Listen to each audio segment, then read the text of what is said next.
Google's Nexus 4 offers a pure Android experience on an unlocked device at a great no-contract price. It's also fairly easy to disassemble and hides a bit of a hardware secret inside.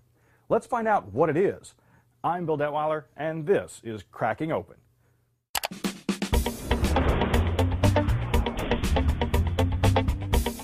With its 4.7-inch IPS display, quad-core CPU, 2 gigs of RAM, and an 8-megapixel main camera, the LG-built Nexus 4 holds its own among high-end smartphones.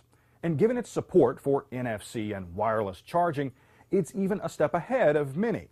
It's also well-built, feels sturdy in your hands, and as I'll show you, fairly easy to take apart.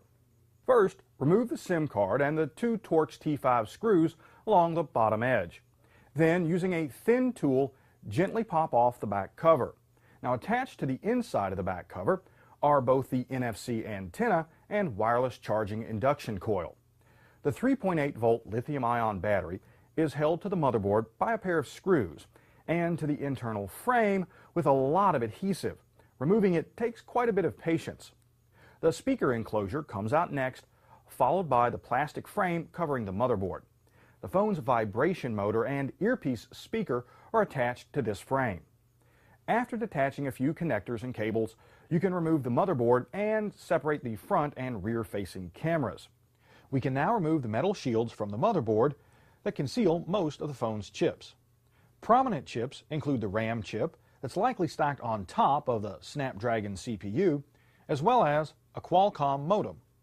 Now, what's really interesting about this modem is despite the Nexus 4 not officially supporting LTE, this chip actually does.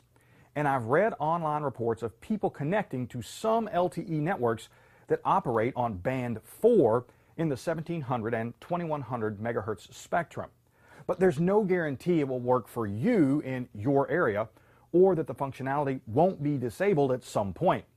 So even with this modem, there's still no real LTE support.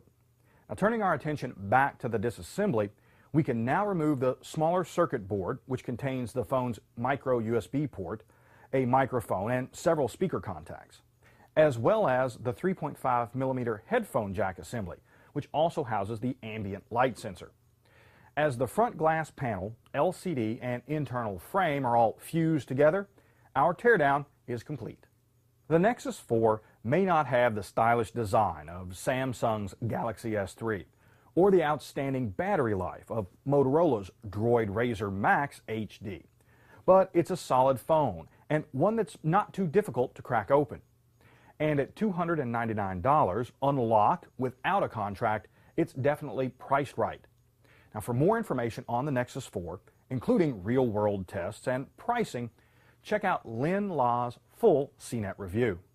Now, to see more teardown photos and read my full hardware analysis, go to techrepublic.com/crackingopen. I'm Bill Detweiler.